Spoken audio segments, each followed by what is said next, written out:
Fuego Cruzado, donde tarde o temprano todos somos protagonistas.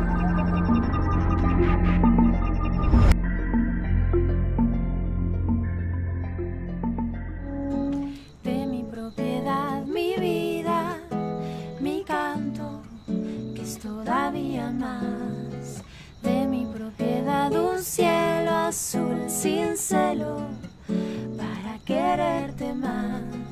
De mi propiedad, mi anhelo, desvelo, y hasta mi soledad. De mi propiedad, mi antojo, mi enojo por quererme mal.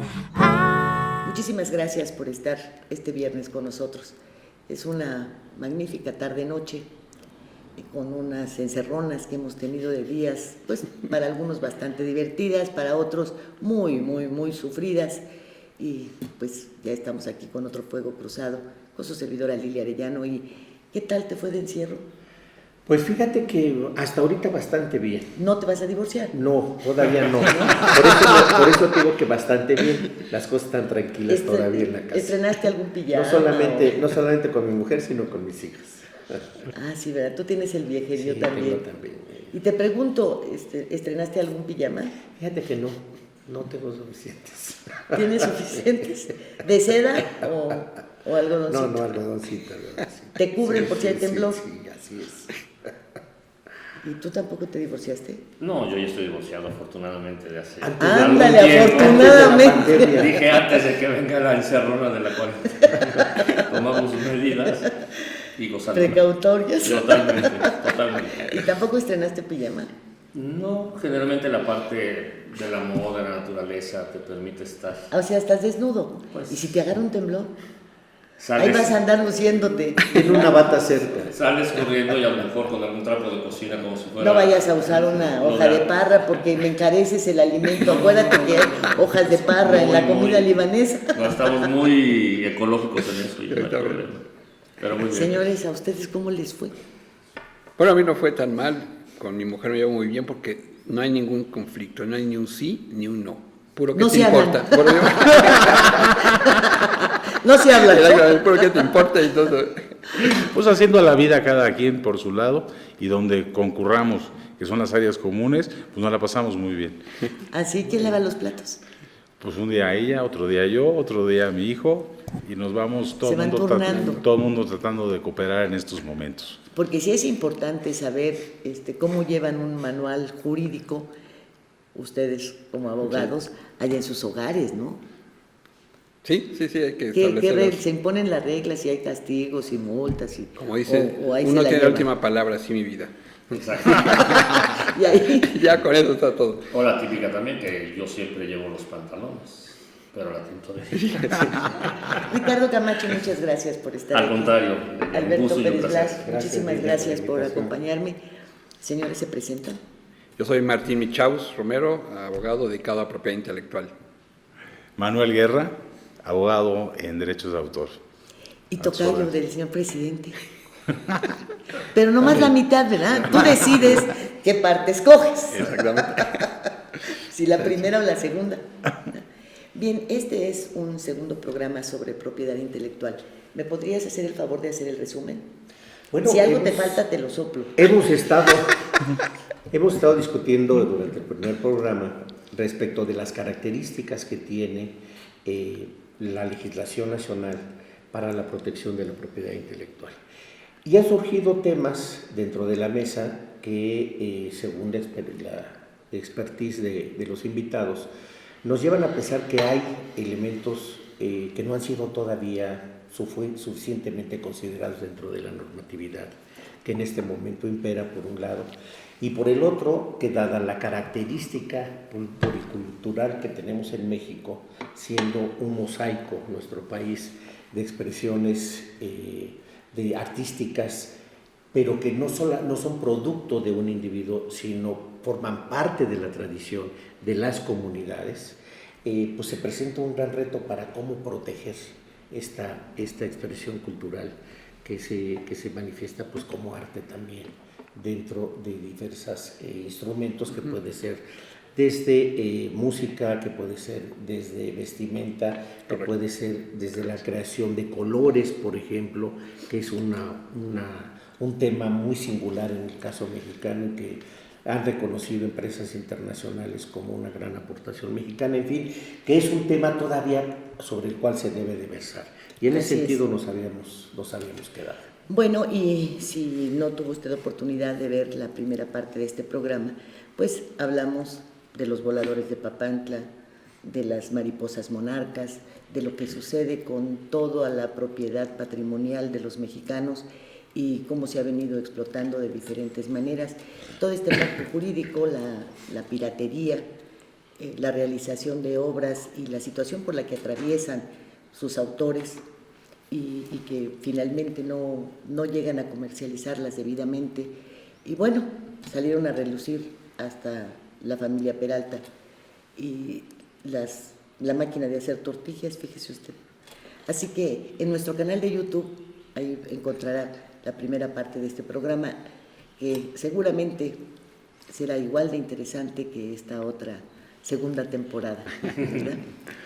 Nos quedamos con todos estos elementos que se van conjuntando en el caso de la arqueología, de todas estas zonas que tenemos para protección y que, bueno, veremos que van a ser explotadas ahora cuando en algún momento se llegue a la conclusión de una obra como el Tren Maya, como su paso por Cobá, por Palenque, por todas estas zonas de las que desconocemos si están debidamente registradas como patrimonio de los mexicanos, si están protegidas, si están asentadas sobre terrenos particulares. Realmente no tenemos información y de repente los ojos se nos quedan así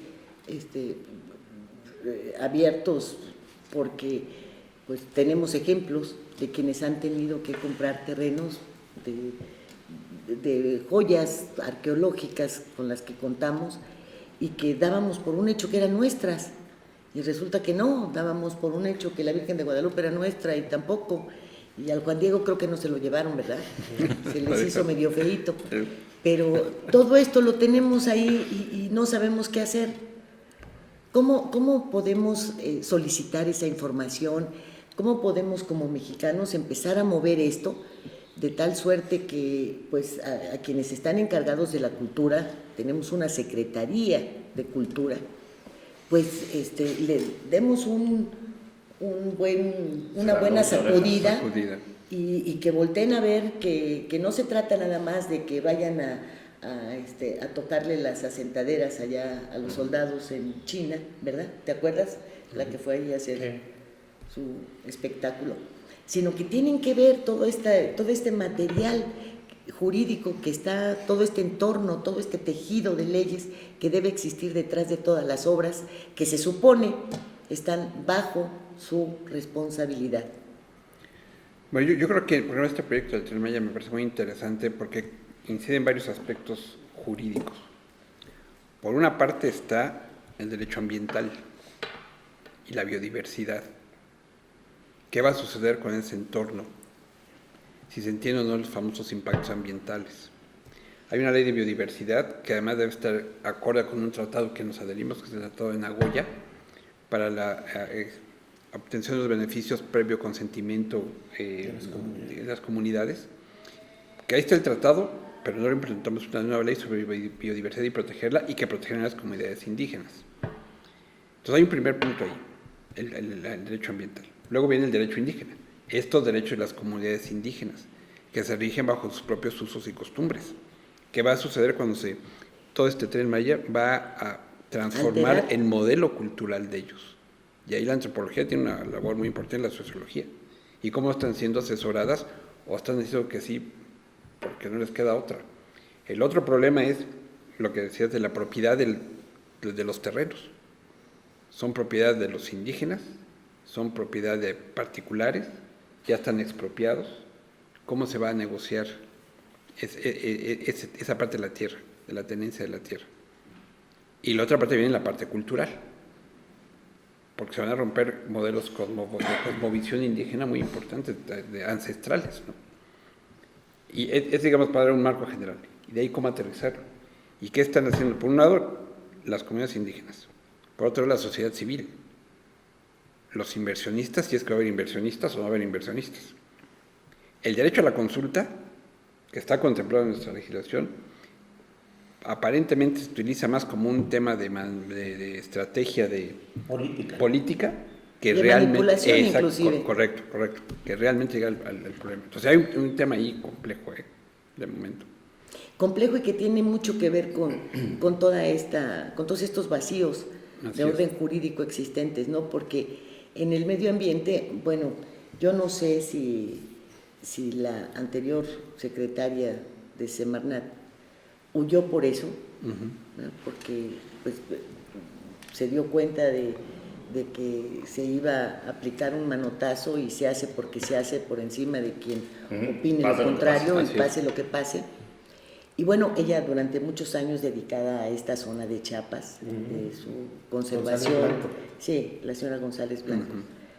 En fin, fue un absurdo eso de que detuve un avión y ya me voy, ¿eh? Eso a ver quién se lo cree. Exacto. Y bueno, tenemos hoy al señor Víctor Manuel Toledo, que habiendo sido un luchador por protección del medio ambiente, hoy permanece calladito, claro, ya está viejito y ahorita se está cuidando del coronavirus, pero antes de que nos diera esto ya estaba callado. Sí. Y estas consultas, que a juicio del señor Pérez Blas son peligrosísimas, porque prácticamente esto y la mano alzada es lo mismo, y además se hace con padrones muy raquíticos y aceptando porcentajes de participación mínimos, en fin, se cambia todo. Hemos visto una larga explotación, por ejemplo, en Tulum. ¿Sí? Durante muchos años esta zona ha sido explotada. Y nos enfrentamos a que quienes visitan este lugar pues, se dan cuenta de que no hay protección. La protección la dan los propios visitantes, porque de otra manera esto ya, ahora sí hubiesen convertido esa zona en ruinas. Por un lado. Por otro lado, tampoco tenemos en el terreno cultural, y creo que debieran registrarse a quienes conducen a los visitantes, a los turistas, y van dándoles la historia del lugar que están visitando, ¿no? Y lo hacen sin ningún conocimiento, o sea, inventan historias. Y de repente, pues los propios visitantes, aún los nacionales, se quedan espantados de la sarta de idioteces que están exponiendo. ¿Por qué no hay un registro de estos? ¿Qué tendríamos que hacer para contar con una protección jurídica que nos permitiera estar ciertos de que quienes hacen estos recorridos saben de que se está protegiendo las zonas arqueológicas, que en fin, que se está buscando que todo este entorno no se vea modificado y además en un sentido negativo, porque hay zonas como esta que también está en el estado de Quintana Roo, que se supone que son patrimonios de la humanidad y que no se respetan, que se explotan. ¿Y qué se hace ahí? O sea, tenemos que esperar que venga una denuncia de carácter internacional para que digamos, oye, ¿qué está pasando aquí? Que están explotando, porque acá no tenemos nada. ¿Qué se hace? ¿Cómo hacemos este tejido? Un poquito antes que den una respuesta legal. Yo creo que mucho tiene que ver también con las personas que están en donde deben o no de estar. En empresas, las que sean, en lugares de gobierno, etcétera. Generalmente luego hay la amistad, el compadrazgo, el protégeme políticamente, etcétera, y entonces pones en cultura, voy a hablar de la parte cultural, a personas que no saben absolutamente nada de cultura. No voy a decir el nombre, pero a mí me pasó recibir a un secretario de un estado, recién nombrado secretario de Cultura, y en un evento que yo hice la curaduría, bueno, la exposición en sí, se acerca, era su primer evento, y muy acá, tras bambalinas, me dice: Ricardo, quiero que me ayudes en todo porque yo no sé nada de cultura.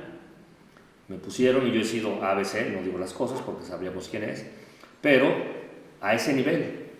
Y lo último fue, mi esposa sí sabe más que yo de cultura. Entonces, ¿cómo pones sí, a porque alguien? lee lágrimas y risas. Y entonces, ¿no? exacto, pero entonces, ¿cómo pones a una persona en un espacio que supuestamente tendría que tener cierta experiencia como para que entonces sea la respuesta que se tenga que dar? Museos, por ejemplo, luego los directores de los museos son el amigo, el no sé quién, pero no saben absolutamente nada de museografía, de curaduría, de exposiciones, de relaciones. Las obras de los museos todas Punto. están registradas. Bueno, en las obras hay que distinguir dos tipos de obra, conforme a la Ley Federal de Derecho de Autor. Las obras que entraron al régimen del dominio público, es decir, que los derechos de autor ya pasaron, en el caso de nuestro país, la protección al uso exclusivo dura 100 años después de fallecimiento del autor. En obras de coautoría contarían a partir de la muerte del último de los coautores, y además da un beneficio en la ley en que correrán a partir del primer día del año siguiente en que murió. Es decir, si el último coautor murió en septiembre, empieza a correr a partir del 1 de enero del siguiente año a ser considerado de buena fe. Entonces, muchas de las obras que están en los museos, obviamente son obras que ya entraron al dominio público, lo cual implica que... Esto parecería ser patentes de medicina, ¿verdad? Después de un tiempo ya es de todos los laboratorios. Bueno, no La es que fórmula, tanto ¿no? que sea, sino ya no estaríamos la autorización del autor para poderla utilizar, lo cual puede tener mucha lógica. ¿Por qué? Porque nos veríamos beneficiados de todo ese tipo de creaciones que se hicieron con una anterioridad, y eso iría incrementando nuestro patrimonio cultural, y es un estímulo también a los autores el que tengan un uso exclusivo temporal de sus creaciones. ¿Para qué? Para que ellos se vean también estimulados para la creación y reciban, por supuesto, una contraprestación por su fruto intelectual, que en el caso de México pues es muy valioso y en todas las ramas. Eso sería muy productivo. Entonces habría que ver qué tipo de obras se tratan para tener la autorización del autor en el caso de obras vigentes en derechos de autor o en casos de obras que hayan estado al dominio público. Pero en México tenemos la ventaja que tenemos un gran pasado, pero también tenemos un gran presente y por supuesto que tenemos un gran futuro a nivel cultural. Ahora, esto me lleva a preguntar, sí, entendimos perfecto de que ponen allá la gente, pero es algo que sufrimos todos. Claro. En la rama periodística ponían al más borracho, ¿cierto o no? Es en serio, era requisito indispensable. Oye, ¿y a quién ponemos? ¿Qué anda haciendo Juan Pérez? Pues está en la cantina. Ah, pues pon a ese. Ya ves que todos los periodistas son borrachos. Hiciéramos, ¿verdad? Sí. Pero fue otra generación. Otra época, claro. Otra época. Bueno, pregunto, las obras de Frida Kahlo, las obras de Diego Rivera, Las obras de Frida Kahlo... ¿entran en este contexto que acabas de mencionar? Sí, claro, por supuesto. Por supuesto, las obras de Frida Kahlo y del maestro Diego Rivera, pues todavía siguen vigentes los derechos. ¿A favor de quiénes? Pues de la sucesión de Frida Kahlo y de Diego Rivera. Entonces sus derechos siguen vigentes. ¿Por qué? Porque son contados a partir de la muerte del autor. De la muerte del autor. Entonces siguen vigentes ese tipo de derechos. Y por cierto, quizá valga la pena comentar que la obra mexicana mejor vendida en la historia fue de Frida Kahlo, que le dieron un valor en subasta de más de $300 millones por una obra de Frida Kahlo. Entonces, como sabemos, pues tenemos muchas cosas que exportar y que dar a conocer de México, y que entre más estén enterados los autores de los derechos que tienen, pues más fácil será activar más la producción grandiosa que tiene nuestro país a nivel cultural en todas las ramas. Y en eso hay grandes problemas. Ahorita que decían de Frida Kahlo, por ejemplo, bueno, está la marca FK registrada, pero independientemente de eso y muchos artistas, pasa lo siguiente. Hablábamos en el programa anterior sobre los trueques que a veces hacen los artistas. Frida Kahlo, con sus enfermedades desde muy joven y demás, llegaba a un momento en el cual estaba desesperada y lógicamente sin valor monetario para poder consultar hospitales, médicos y demás. Entonces hay un doctor, el doctor Saman en Michoacán, por ejemplo, que le empezó a tratar, y comúnmente yo, afectado, mi enfermedad, te pago con una obra o dos o tres. pero no había los certificados de autenticidad correspondientes, porque era de que te dejo mi obra y como me la está dando Frida, pues es un Frida acá. Y entonces, después esta familia tenía un sinnúmero de obras de arte con valores, los que te quieras imaginar, pero sin ningún certificado de autenticidad. Entonces, ¿es válido, no es válido? ¿Se comercializa, no se comercializa? Y yo que estoy en el arte, en mi correo electrónico diario me llegan correos electrónicos diciéndome: tengo unos Fridas, unos Diego Riveras, tengo unos, no sé, Siqueiros, etc. Y son obras generalmente falsas, por la firma, por la temporalidad de hecho del mismo marco que te dice no es de la época, en fin, cosas que luego la gente no sabe y se hacen de trucos para darle una autenticidad. Como por ejemplo, uno muy común, vale la pena mencionarlo, que es ir con un notario que dé fe de lo que tiene enfrente. Y el notario da fe de lo que tiene enfrente, que es pues un cuadro que dice esto, lo otro. No está certificando porque no es una autoridad para hacerlo, que es un Diego Rivera, por ejemplo. Pero entonces, con esa certificación de fe de lo que tiene enfrente el notario, yo llego contigo y te digo: mira, está notariado, es un auténtico, y resulta que es una falsificación plena y total. Hay muchos fraudes con esto. Eso, ¿no? Sí, hay muchos fraudes, debe de haber muchos fraudes y muchas falsificaciones. En México tenemos dos grandes problemas: uno es el contrabando y otro es la falsificación en todas sus manifestaciones. Y yo creo que donde tenemos una gran oportunidad para poder hacer mejor las cosas es en la parte de aplicación de las normas, ¿no?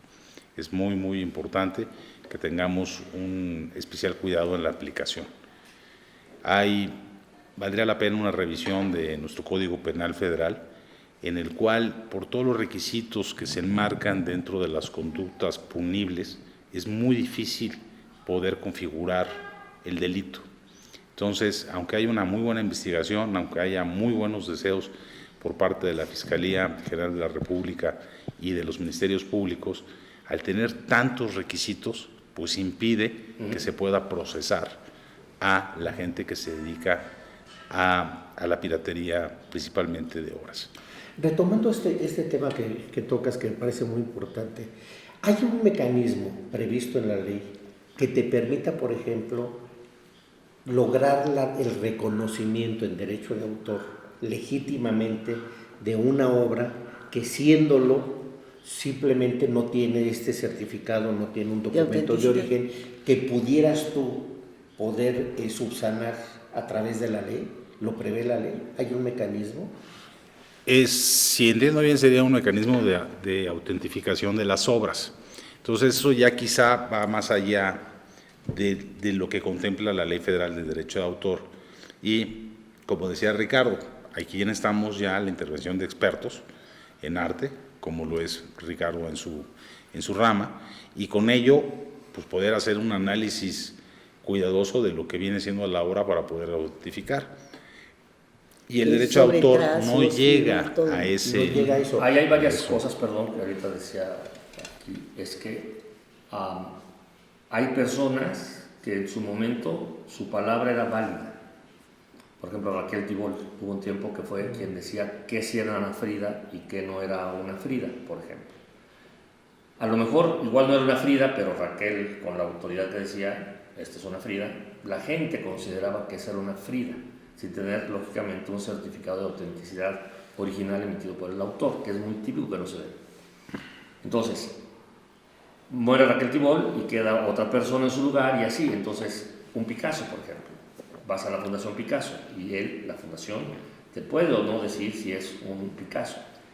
Y no necesariamente por la opinión válida de ellos, sino que hay obra catalogada, como bien decían los señores abogados, que hay que catalogar las obras. O sea, hay algunos elementos que sí te permiten esa autenticidad directa y válida en el mercado y los coleccionistas y etcétera, por una persona con autoridad. Cuando no existe eso, viene lo que decías, que es los estudios. Entonces te vas a carbono 14, a la época, a los colores, comparaciones, firmas, calígrafas, grafoscópicas, etcétera, etcétera, etcétera. Y entonces ahí lo que pasa es que se emite todo un estudio, costoso por cierto, en el que se dice por atribución, no por autenticidad. Entonces se hace la leyenda de decir, después de todos estos estudios, esta obra es atribuible a Frida Kahlo. La diferencia entre un original certificado, llamémoslo así, con originalidad, y una autenticidad por atribución, hay diferencias. Y si no hay, pues igual tu obra vale cero. ¿Por qué? Porque tú como inversionista, vamos a poner en esos términos ahora, no vas a pagar $1,5 millones o $2 millones por algo que a lo mejor de mañana te cuestionen y te dicen no. En uno de los programas, los invito, que estamos haciendo en Mixen Noticias y Televisión, es acerca de las obras falsas. Que ha habido gente que paga $millones. Pues hay quien mantiene y hijos resulta que son suyos. que vale cero. Entonces imagínate, gastaste no sé cuánto y vale cero. Pues te digo, hay hijos que no son tuyos. Y la Porque forma, de la mamá sí son. Ese registro es totalmente válido. el acto de maternidad no es otro materia de prueba, el de paternidad sí. Es de fe. Exacto. Es de fe. Es Pero un para acto de fe. constar, en la ley no está contemplado, pero procesalmente, todo esto que acaban de describir es a través de pruebas periciales. En un litigio que vamos a tener, ni el abogado ni el juez va a poder definir si es o no. Necesita del apoyo del experto, del análisis que haga de la obra, para determinar eso, si es original o si es atribuible. Porque incluso, y aquí no me dejarás mentir, ahora el certificado de autenticidad firmado puede ser falso. Y ya se puede hacer como original. Entonces requiere el análisis técnico específico del experto para determinar si es que el autor ya Y en eso los certificados, por Sí. ejemplo, voy a suponer Luis Nishizawa. Te traen un Nishizawa y con su certificado, y como bien dice Martín, con firmas y todo, y está perfecto. Pero te vas al detalle, ¿no? Nishizawa, por ejemplo, nunca firmaba horizontales, es decir, o siempre su papel era con una marca de agua de él, o algo Que lo el identifique. detalle te dice, este es un certificado Sí, porque emitido incluso- por Nishizawa. En su historia puede haber adoptado diferentes escuelas. Claro. Entonces, los trazos pueden no ser los mismos, la utilización de los colores tampoco, pero creo que todos ellos pensarán en esto, ¿no? En una marca de agua, en algo que permita que se reconozca su obra. Eso casi es lo de deseable. inmediato. Eso sería lo deseable. Que muchos artistas no lo hacen. Y las firmas, ¿no? Hay un artista, Diego Rivera, por ejemplo, con todos los nombres o con todas sus modalidades, hablando de Diego ahora, hubo un tiempo que firmaba, cuando fue su época cubista, digamos.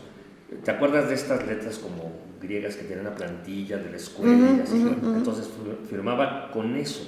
Y a mí me ha tocado personas que estás comercializando algún Diego Rivera, ven esa firma y te dicen, no, eso no es un Diego Rivera porque no dice Diego Rivera. Y claro que es un Diego Rivera. Fíjate. Pero es la época en que firmaba determinada característica.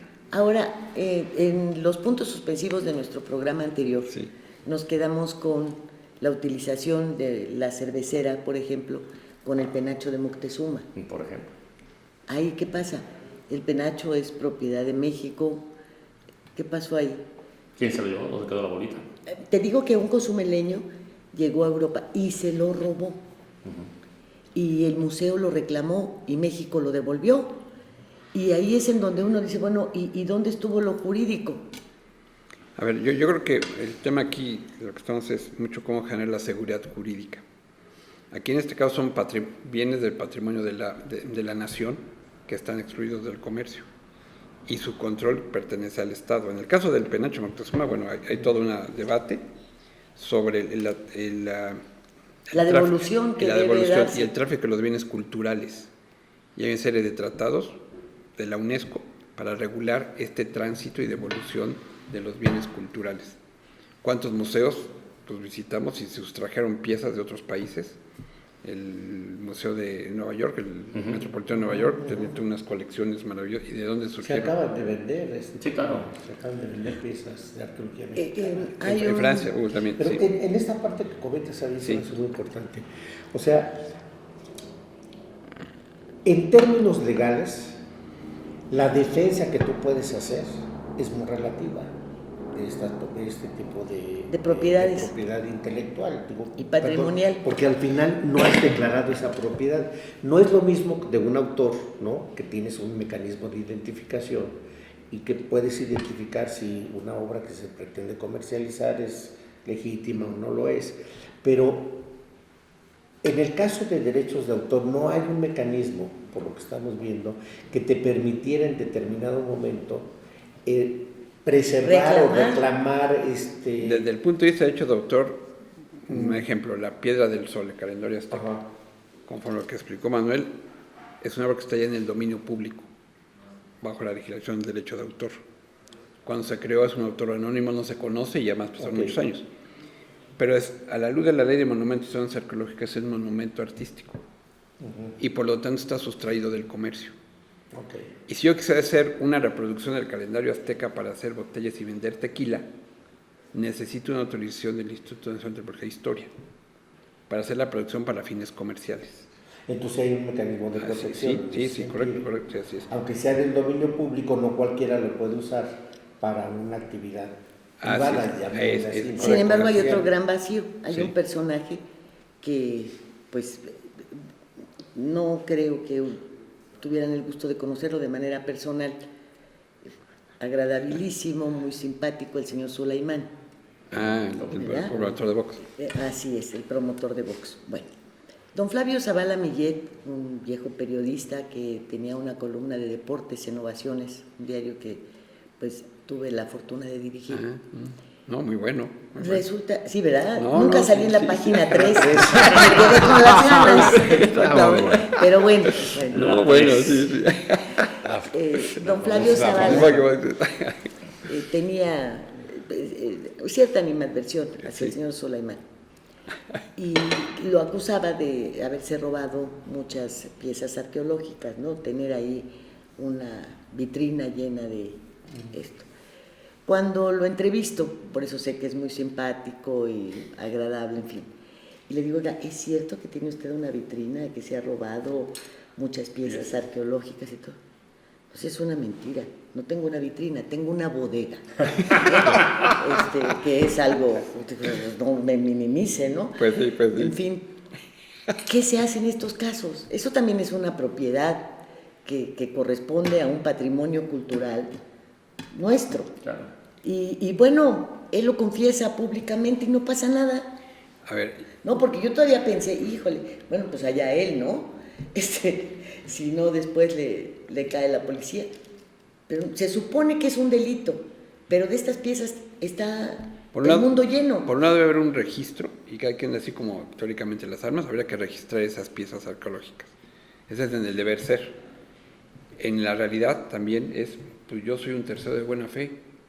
A mí alguien me Porque las se vendió supone que entonces y cuando las están adquirí. haciendo las excavaciones, deberían tener una persona que llevara a cabo el registro de cada pieza que se va extrayendo, porque es ahí, en el momento de las excavaciones, cuando se da este comercio. Principalmente, sí, así es.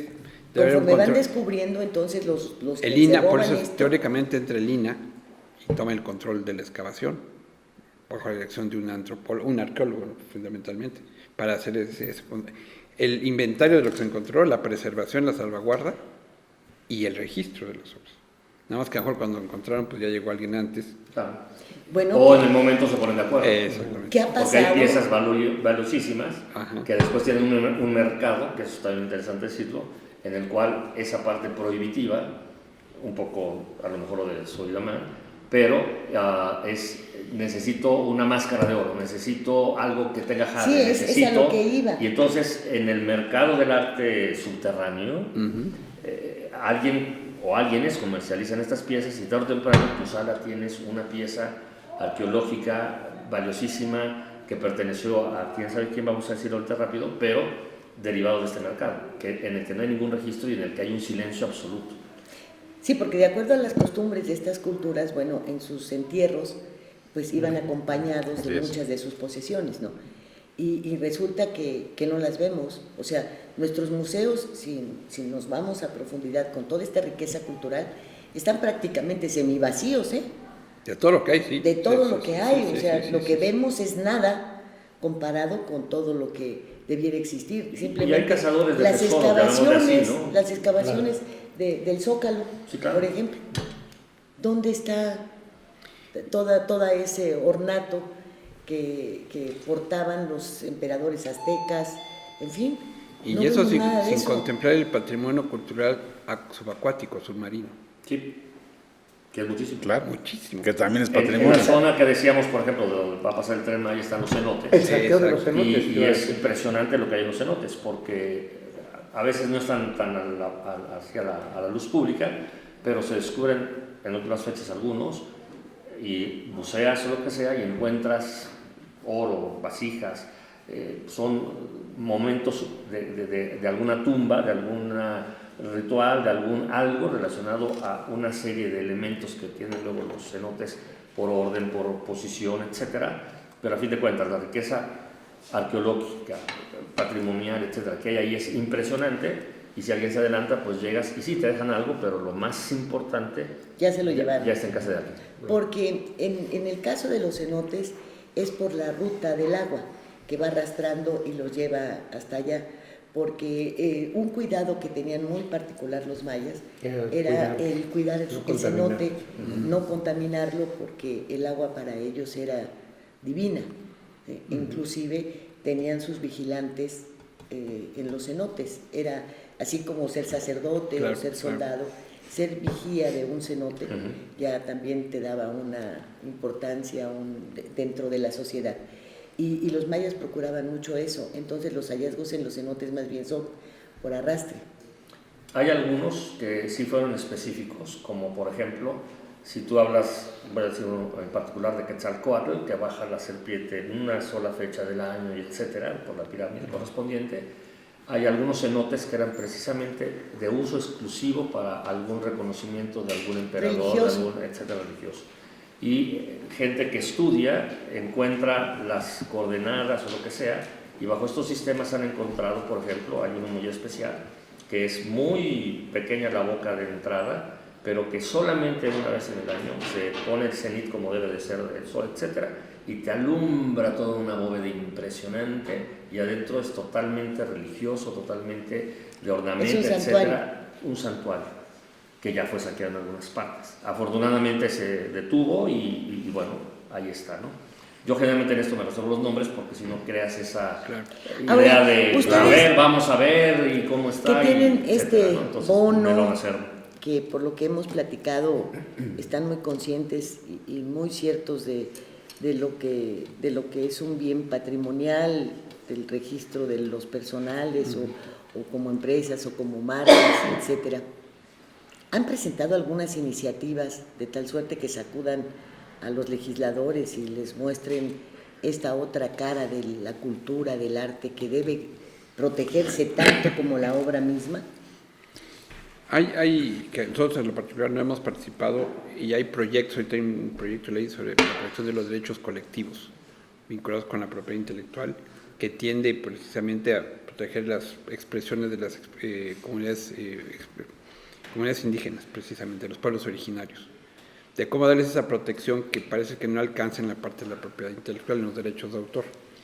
Y esta reforma que mencionó Manuel, reciente, de este año, ya exige que se tenga la autorización de la etnia correspondiente si se quiere utilizar algunos motivos, dibujos, expresiones culturales para ello. Entonces está acotando, mas no se ha logrado darle una protección al 100%, digamos. Yo siento que como abogados tienen muchísima tarea que no hacen. No, porque no acuden a donde se dictan las leyes.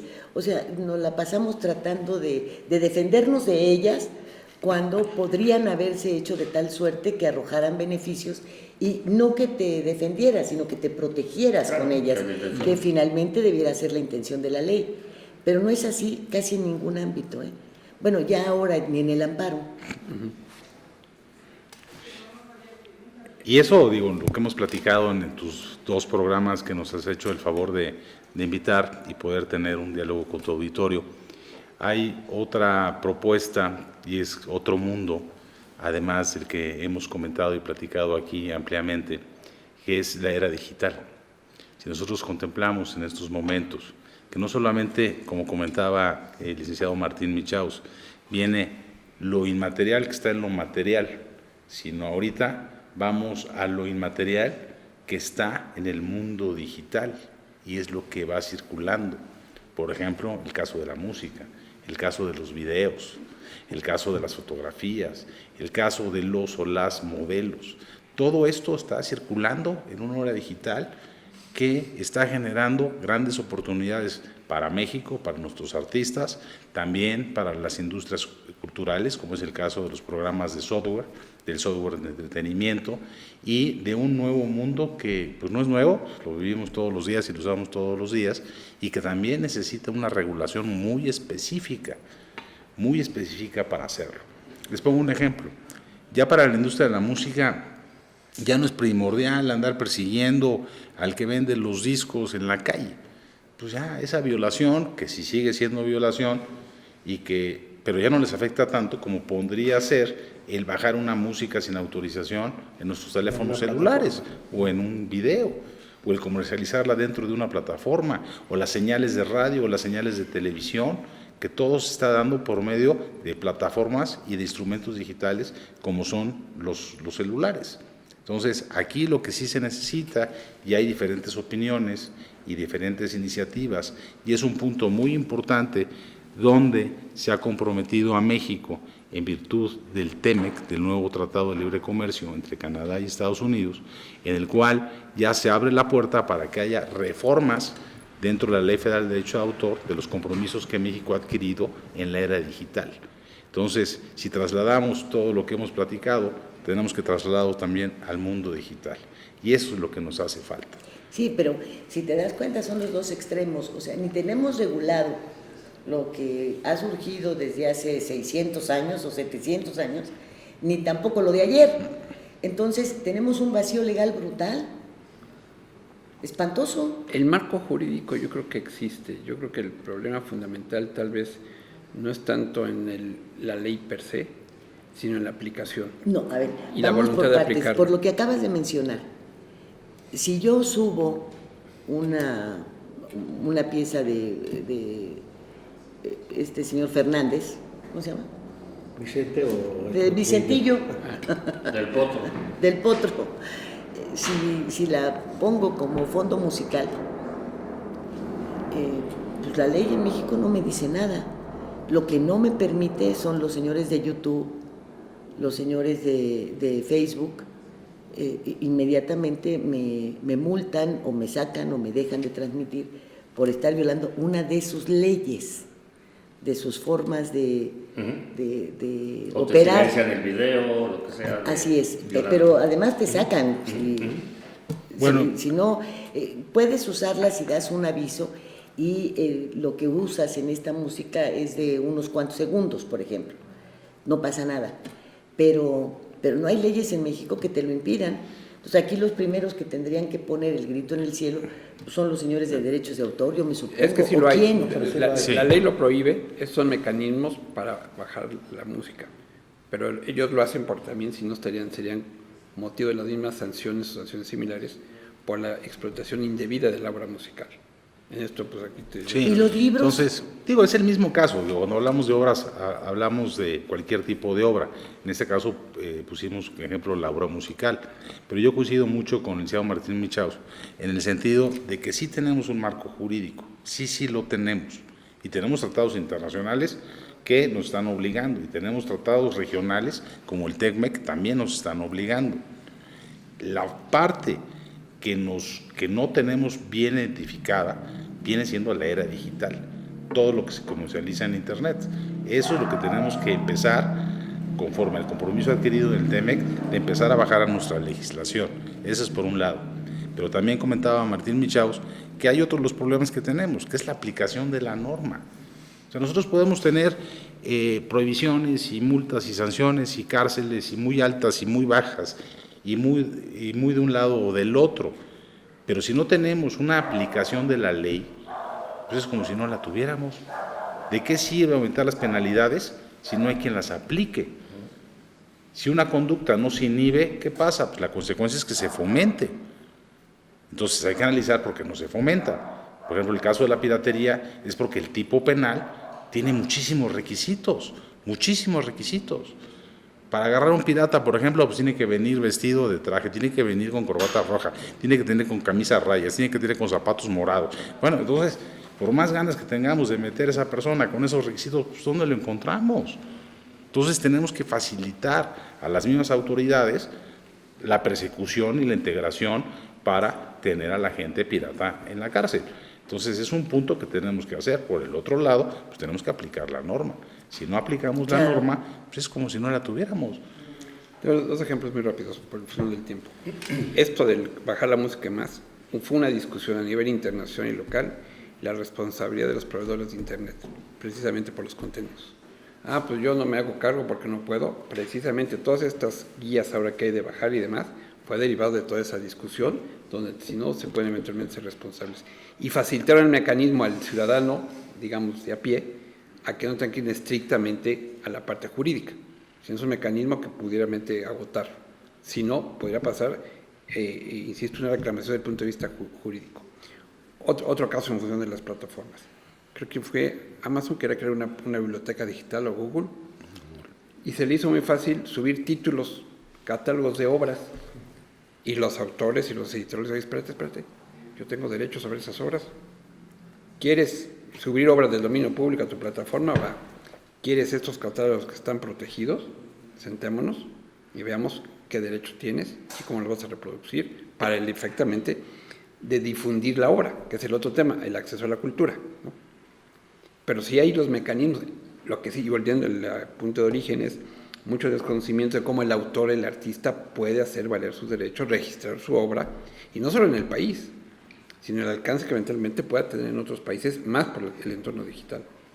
Ahorita que comentas esta parte de Internet, perdón. No, muy rápido.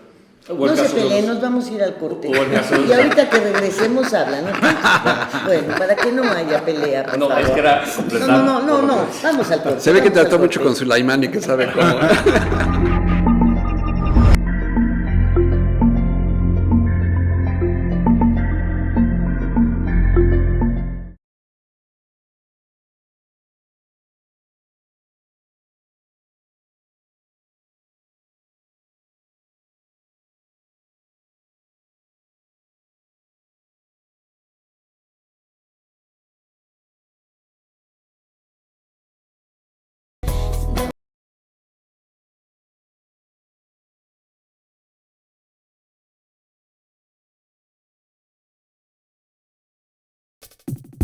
Y en esta esquina, entusiasmo, entrega, responsabilidad, apoyo al deporte y un gran compromiso informativo, porque los logros van de la mano con el servir a la gente. ¡Qué! Vivir intensamente tiene un gran significado. En Hospital Americano tenemos más de 20 años en Cancún y con un excelente servicio médico. Área de urgencias, radiología y laboratorio las 24 horas. Visítanos en Retorno Viento 15 Supermanzana 4, teléfono 287-8022 al 29. En Hospital Americano, cuidamos lo más importante de tu familia.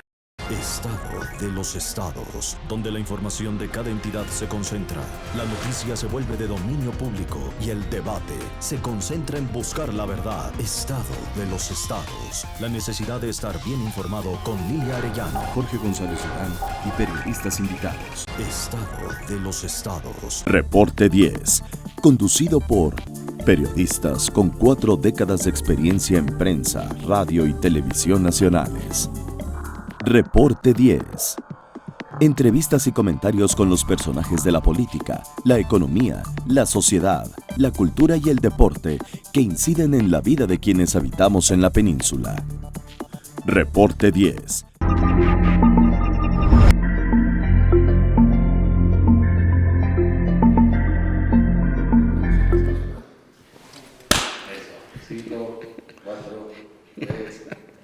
No, hombre, tenemos unos asistentes de producción del lujo, ¿eh? Y el aplauso no tiene derecho de autor. Es para que se coordine la imagen con el sonido. A ver, ¿quién quiere empezar de los dos? No, rapidito, porque ya nos vamos. Adelante. Yo tengo una duda simplemente. En Internet tú te encuentras con, digamos que álbumes que realiza un particular, en donde dice, voy a reunir las canciones que hablan del amor, ¿no? Y entonces pone de diferentes autores. Es una plataforma que tú accedes a ella y la buscas simplemente por el tema, no por los títulos de las canciones. Sí, pones canciones viejitas, canciones de los 70, más, de los una 80. de ellas se llama norteñas bravas, bravías, por ejemplo, ¿no? Algo se habrá acordado. Son temas que un particular aglutina de diferentes autores y te lo presenta como un producto elaborado en el cual tú incluso tienes hasta las letras de las canciones, ¿no? O corridos más famosos, temas de este tipo. Estos, por ejemplo, están incurriendo en alguna violación de derechos de autor, Sí. dado que están usando un material primigenio de una canción específica, de un autor específico, de un intérprete específico, y con el tema de juntarlos en un concepto, ya lo presentan como un producto diferente. ¿Hay una violación ahí? Quisiera completarlo, perdón, no era el pleito, sino que precisamente lo que él decía, hablando de búsquedas que hace alguien, no de música, sino de obras de arte, tú querías un paisaje, ponías paisaje, y hasta te lo imprimían y te lo mandaban a tu casa. Entonces algún artista me consultó y me dijo, oye Ricardo, mis obras las están violando, me las están pirateando, porque mira, la están hasta vendiendo. Entonces, muchas de estas imágenes son de las que la gente sube los artistas a Facebook, y en una búsqueda de Google, en automático, te da pues, la imagen que quisieras. Entonces, un poco ampliando la pregunta del qué pasa con ese mundo de un producto que hasta te lo cobran, de algo que es mío o del que sea, por esa creatividad que hubo y publicación a lo mejor en redes sociales que ya das por hecho que va a ser público. Sí. Aquí en ambos supuestos, tanto el de la música como el de la pintura, Ricardo, nos vamos al fundamento. Para utilizar una obra de un autor se necesita su consentimiento previo, temporal y por escrito. Si lo tenemos, lo podemos hacer. Si no lo tenemos, no lo podemos hacer. Y si lo tenemos, aún tenemos ciertas restricciones, porque en nuestro país opera una figura que se llaman derechos morales, que también es una figura muy subjetiva. Entonces, contestando la pregunta, sí necesitamos tener el consentimiento. El simple hecho de que a mí se me ocurrió la idea de complementar los álbumes y ponernos una colección con canciones para el 10 de mayo, canciones para Benito Juárez, canciones para el Día de la Independencia, en fin, ese tipo de cuestiones, y yo por el simple hecho de compilarlas ya tengo un derecho, pues no lo tenemos, porque el primer derecho lo tiene el autor, que es el autor de la música, de la letra, de la composición musical, de los arreglos, también tiene derechos los intérpretes. Entonces aquí estamos configurando las disqueras, también estamos configurando una multitud de voluntades para que se logre. Y muchas veces pensamos que Internet, porque está en Internet, lo puedo utilizar. Yo siempre he contestado, bueno, porque mi coche está en la calle, ¿se pueden subir? Pues no, necesitan mi autorización, ¿no? Entonces, ¿qué necesitan para poderlo utilizar? ¿No? Pues necesitan mi autorización y necesitan que yo les dé las llaves. Entonces, ahorita lo que está trabajando en el área digital es precisamente cuáles van a ser esas llaves que les vamos a dar a la gente para que lo pueda hacer. De lucro. Pero entonces en este momento... Sí, hay violaciones de todo tipo, claro, el montón. ¿Esto es lo que traía en el vacío del delito cibernético? Bueno, se puede entender el delito cibernético en este sentido, si quieren podemos hacerlo por ese lado, pero lo que estamos viendo es una pista, que a mí me encanta el nombre, en vez de Internet, Supercarretera Global de la Información, con la que inició Internet, que así conceptualmente lo podríamos ver, no porque haya obras o información que está siendo transportada por esas líneas, no quiere decir que sea pública, ¿no? O sea, son dos cuestiones distintas. Público. Exactamente. Porque también hay una serie de títulos que te dan los propios operadores de YouTube y eso que tú puedes usar porque ya es música que cumplió, yo creo, su etapa también. Sí, exactamente, vigencia, pudo ¿no? haber pasado o pueden tener la autorización para ese uso. Ya tienen la autorización y ya pagaron por no, libertad como Wikipedia, ¿no? Que ¿también? Subes bajo un tipo de licencia que es cualquiera lo puede utilizar, la información, la imagen o lo que corresponde. Lo que hay que distinguir mucho es la información. O sea, la información tiene un tratamiento diferente. Luego tenemos los datos personales, que también tiene un tratamiento hay muchos cambios. Por diferente. Ejemplo, ahora tú quieres hablar de alguien y lo que ponen son las notas periodísticas, no necesariamente su trayectoria. Y por referencia o algo así. Y por el otro lado tenemos la circulación, por poner dos ejemplos, la parte de las películas y la parte de la música. Entonces esas tienen otro tratamiento. Que estemos acostumbrados a obtener información, bueno, pues ese va por un camino, pero el costo para tener una música, el costo para tener una película a nuestra disposición requiere grandes inversiones. Y obviamente las leyes otorgan derechos, pero en muchas ocasiones nos sentimos con derecho de usar lo que no es nuestro y sin su permiso. Y el pretexto que utilizamos es que está en Internet. Entonces, esta es una conducta indebida, moral y jurídicamente, y que debemos de respetar moralmente también el trabajo de otros. Y que tenemos un marco jurídico nacional e internacional que nos prohíbe el utilizarlo. Y además no nos conviene. ¿Por qué? Porque si no estaríamos inhibiendo la creación. Estaríamos inhibiendo y le estaríamos parando. Entonces, tenemos que respetar los derechos de autor. Bien. Bueno, pues nos tenemos que ir. Caray. Pero tendremos otro, ¿no? Con mucho gusto. Sí, ¿me harían ese favor? Claro. Y si podemos dar el nombre de su despacho, la dirección, el teléfono, el correo. ¿Se puede? Como no, sí, por supuesto, y no al contrario, muchas gracias por el espacio, por la invitación. La verdad ha sido muy rica la conversación y discusión. La verdad ha sido muy enriquecedora. Sí, el despacho es Basham Rinchi Correa. El teléfono es 5261-0400. 5261-0400.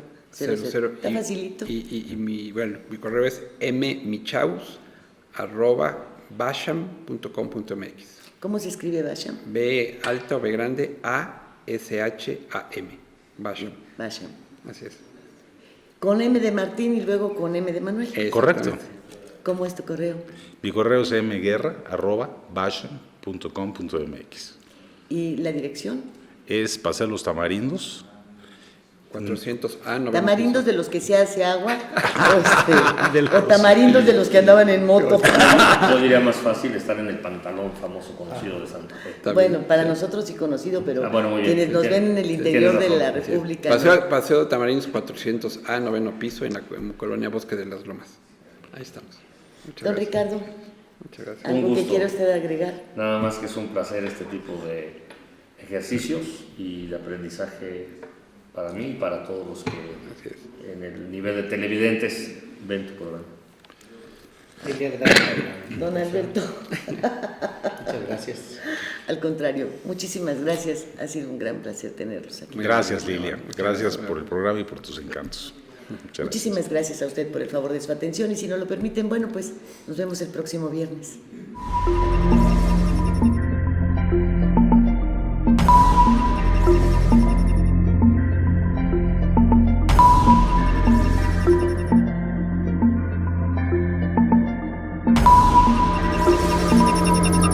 Fuego Cruzado, donde tarde o temprano todos somos protagonistas.